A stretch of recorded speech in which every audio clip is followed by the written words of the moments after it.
It's the one, I don't know what the number is, because I had it here, let's see what your number is on that one. I don't know which one it was. Anyway, this is what I said.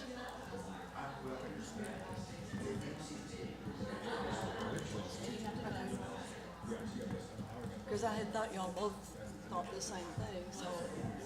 Okay. I just, okay. No?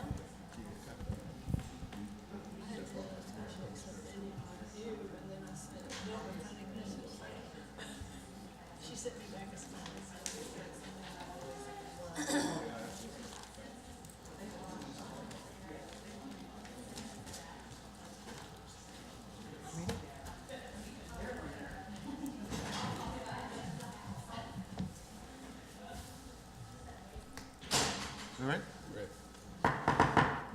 All right, Ms. Kaufman. Let's talk about Redo. accountability. So I just wanted to bring you back to a slide that you're familiar with to start our conversation about accountability and remind you that ESSA replaced No Child Left Behind, and it has a vision for us to provide equitable services to students to ensure that all students are learning. Our stakeholders asked us to align our state accountability with our federal accountability so that we have an Arkansas educational support and accountability system.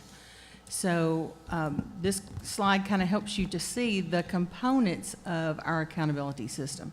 The federal, the state really has two parts.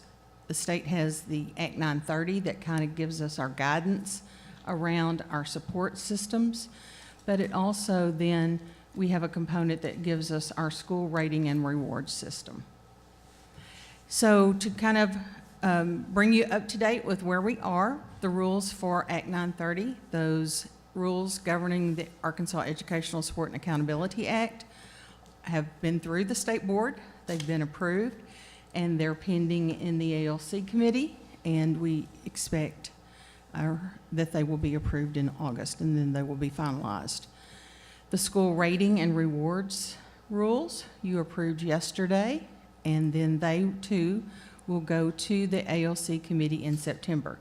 Just a reminder that we had emergency rules, and that's what enabled us to provide letter grades for the 2017 data. That was back a long time ago in April.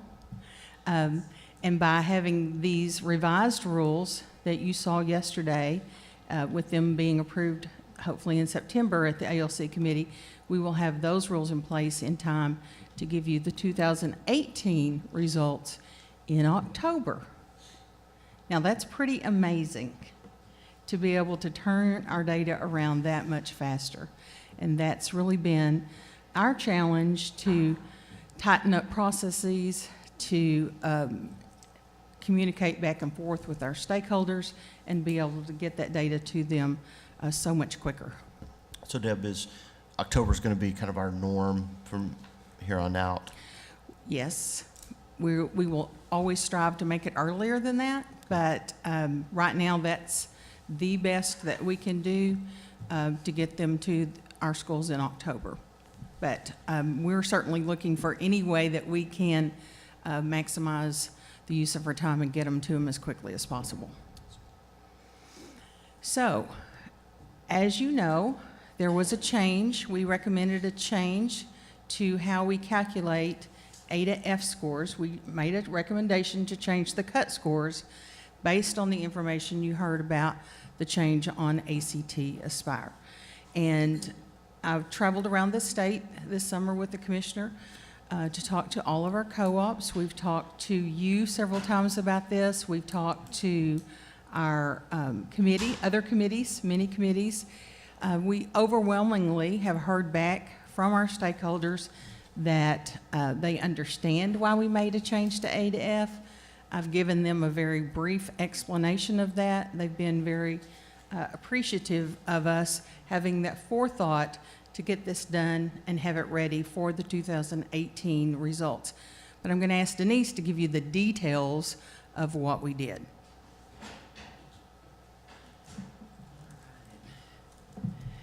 And as Deb said, once we learned that they were going to be changing the ELA ACT Readiness Benchmark that backtracks all the way down to third grade assessment, we anticipated that that change could definitely impact at the school level.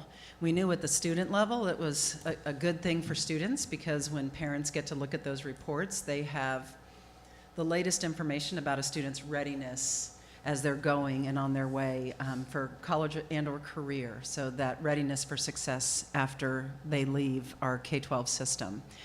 So at the student level, we're doing the right thing for students, but then at the school level, we have to anticipate, how is this going to impact our schools, and what do we need to do to make an adjustment for that?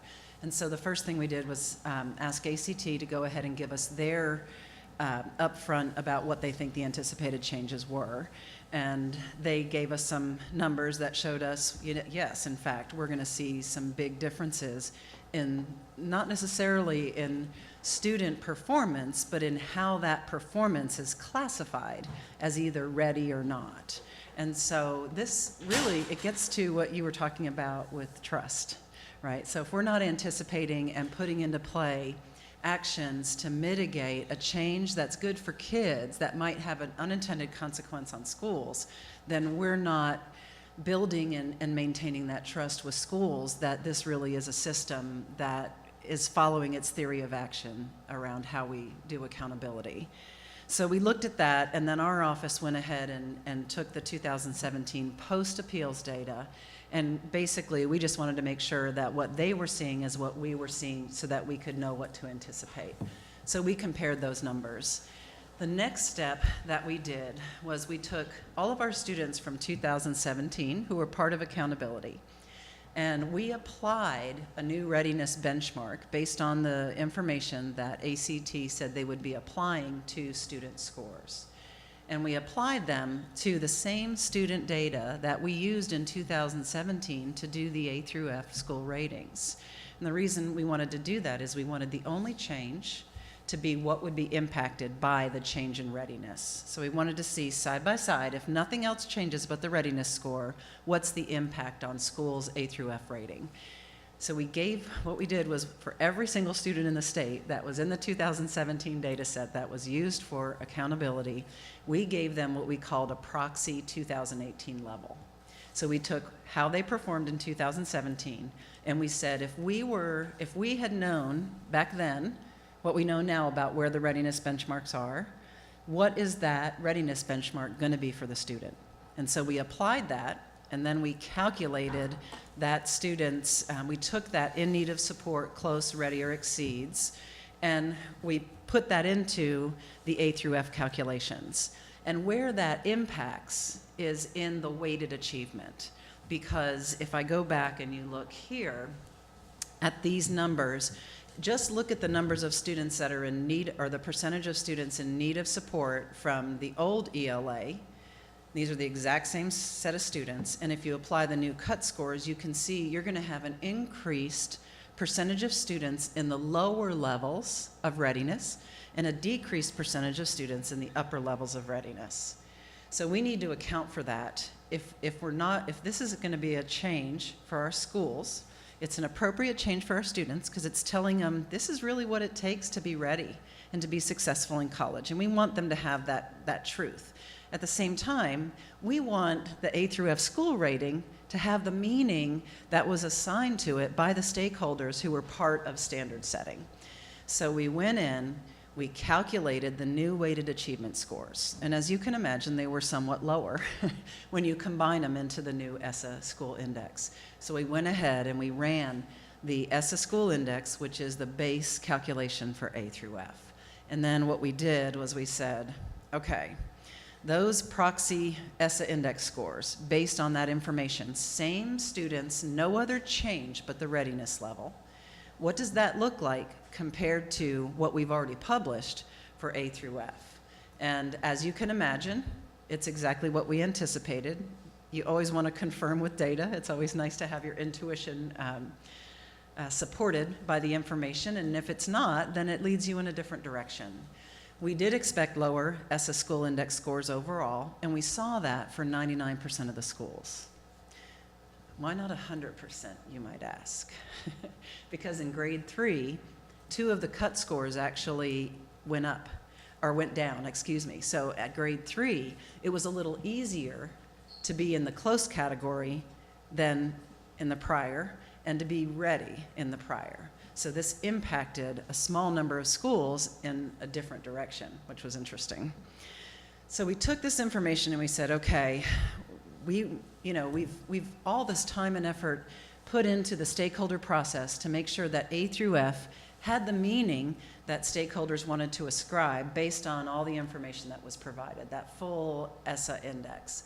And that was a lengthy process that really brought out a lot of really good conversation about what was intended with the ratings and what does a school look like that receives an A, a B, a C, a D, or an F. And so I put this little diagram of the different thermometers because we do a lot of calibration. I mean, if I'm working in the sciences, chances are I'm working with a Celsius thermometer. And when I went to New Zealand, I had to remember, oh, what's the difference between Celsius and Fahrenheit? So we do calibration and conversion all the time. And when you have a situation like the one that we were facing with those A through F cut scores, they were being impacted by a change in the way that the student level scores were being set. So if we take that into account and we look at the actual 2017 ESSA index scores, and we look at the 2018 proxy scores that we calculated, the only change in there is how we assigned that readiness level. So what we wanted to find out is what's the temperature at freezing on this scale versus this scale. So we did something called a concordance, and we basically set the same proportion of schools that were under a certain grade category using the 2017. We looked to find that score under the 2018 so that you basically can concord and set your new cut scores from that information. And so it's like saying, if I stick this thermometer in, what do I need to look at to get the same conditions that I applied? That is what you're looking at in what you approved yesterday. It's that concordance of the scores. So under the emergency rule, for a school in the elementary grade span to get an A, they had to have a score of 80.35. That has been dropped down to 79.26 based on anticipating what that difference is going to be because of the change in the ELA benchmark. So anticipating in advance how it's going to impact at the school level and making adjustments to maintain the meaning that was originally intended by stakeholders for each of those different categories of school ratings.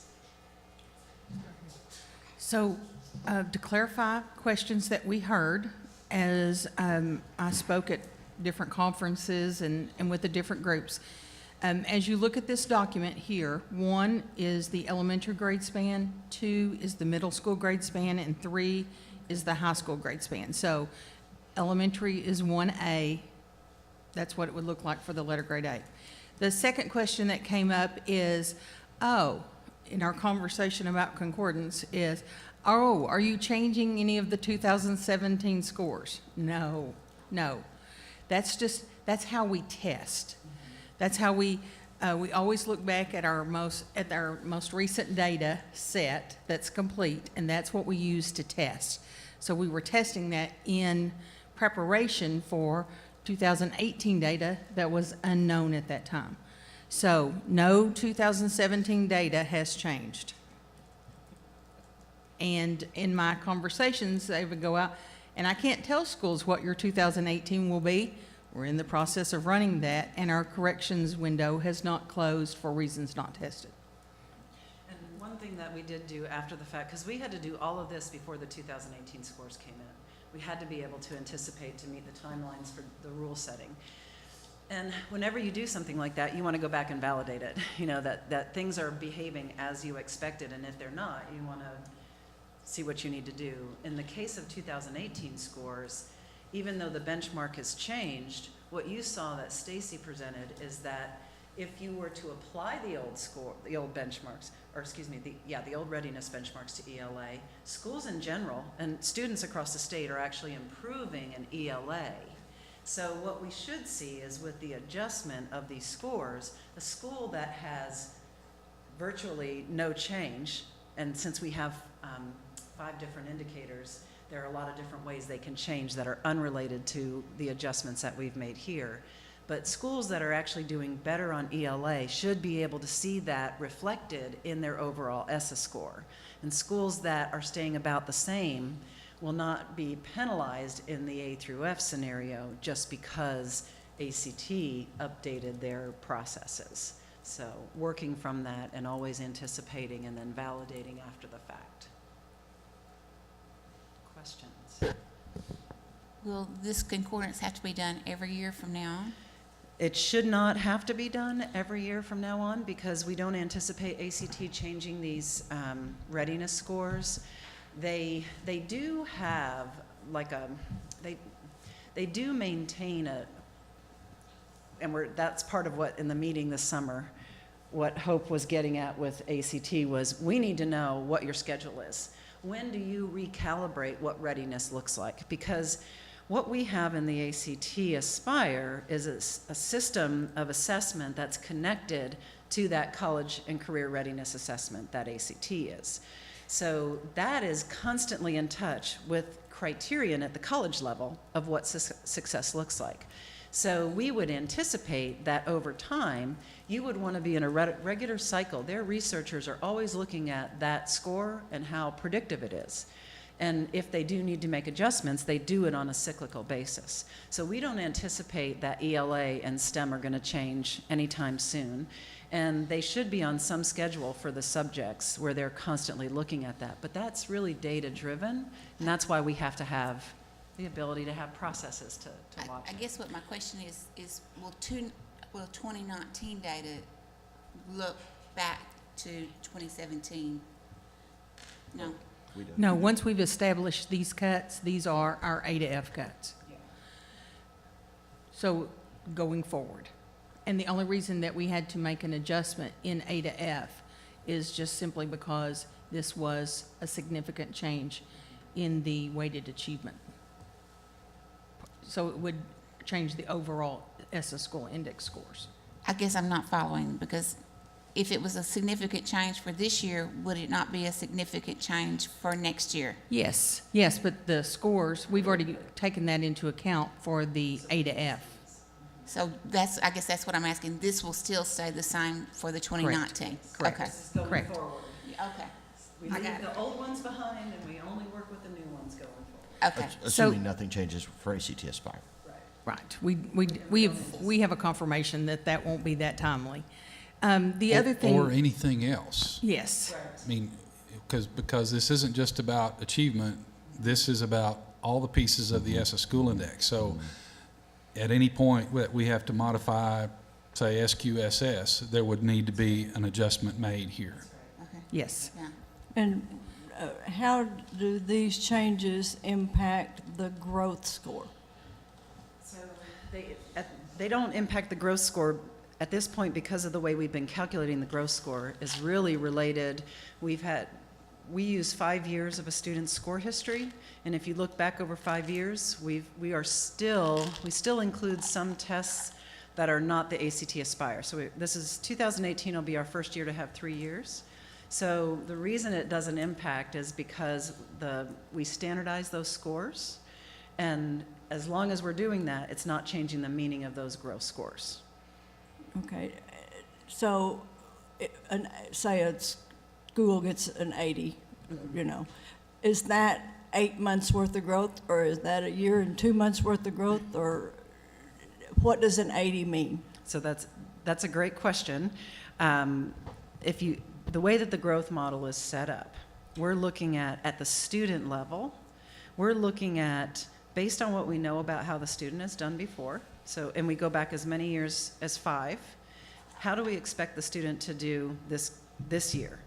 And then we use that information to judge whether or not the student did as we expected. So that 80 for a school means that on average, students in that school were doing what was expected in terms of growth. They were meeting their own expectations for change in their score. And so for a school that has seen on average its students improving on the assessment, then they're going to see that translated into that growth score. But when I taught, they say don't ever find out that much more about your child that you're about to get, and so you might, quote, lower your expectation.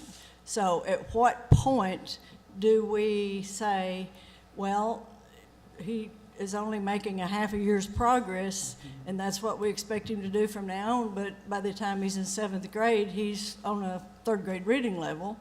So that really isn't good that he only makes what he's expected to. We want him to make double what he's expected to, or at least 1.5 times. Because I know one of the charters that came in were saying they have a good record of kids making 1.5 years or more growth. And I'm going, okay, let's find out what they're doing, and we'll do it everywhere. Sure. But so I don't want us to unintentionally communicate to the school that if a child does like he did before, even though he wasn't doing very well before because of teachers, home environment, whatever reason, that is okay.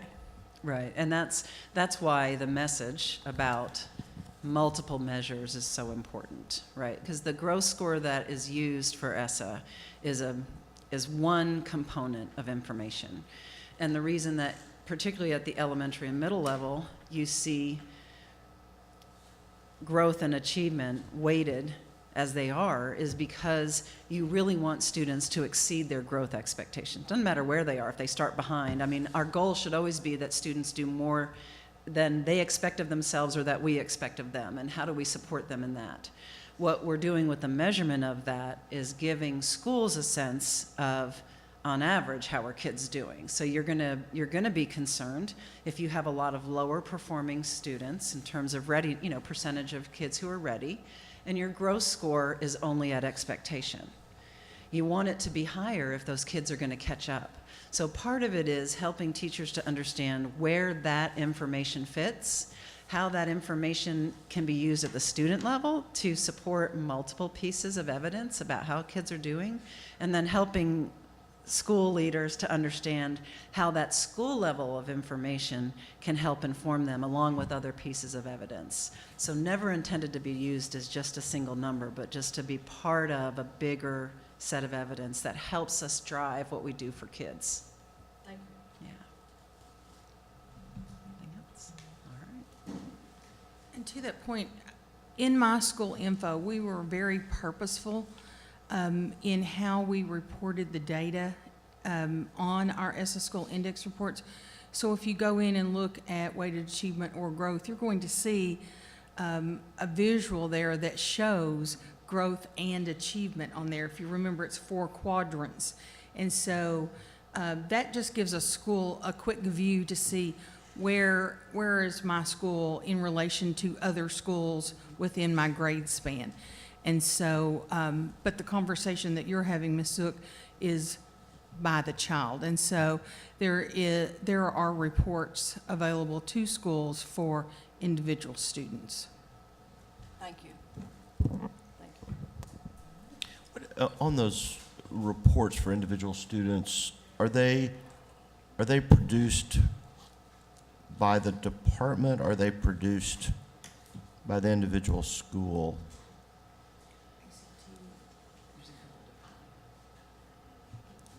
Just gets back to, well, it gets back to Dr. Moore's question about communication to parents about what these numbers actually mean. Right. So there are ACT Aspire reports for families to look at, but from the educator viewpoint, data are entered into Student GPS.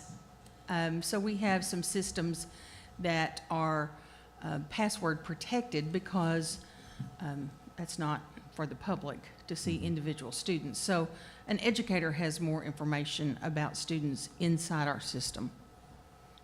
But in terms of what is ultimately kind of produced for the family members, does that come out of is that downloaded from the state system, or does this individual school produce that from data that they can? No, the individual acquire? school wouldn't produce it from within, because it's situated in statewide data, and the same is true in terms of that's true for the gross score that's used in ESSA.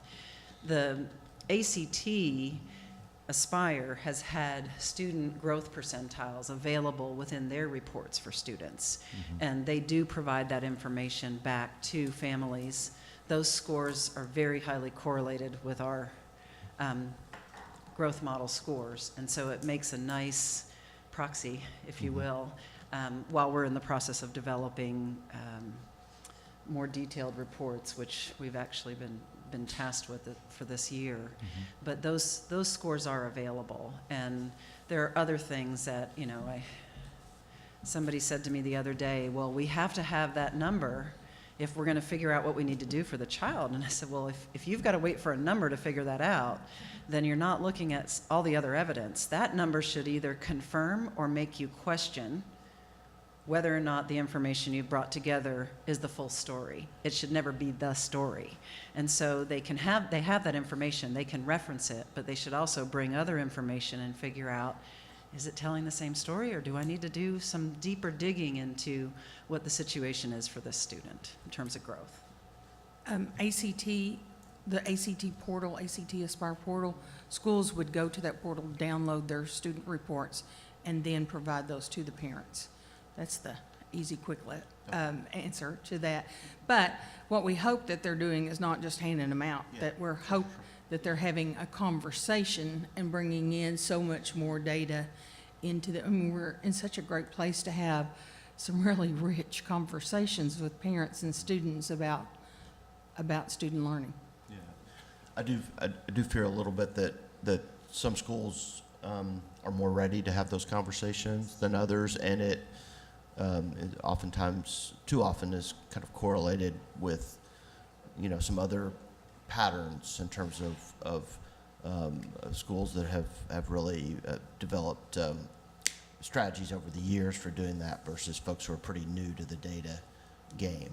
And so that's just we've got to, I think the more we can do to help schools do those conversations well and correctly, I think the better. And the more we can have our schools telling our stories that are doing it really well is just great models for other schools to hear from and learn from. All right. Any concluding questions? Yeah, thank you all very much. I think with that, we are adjourned for August. And lunch is upstairs for folks who want to stay around and grab a bite.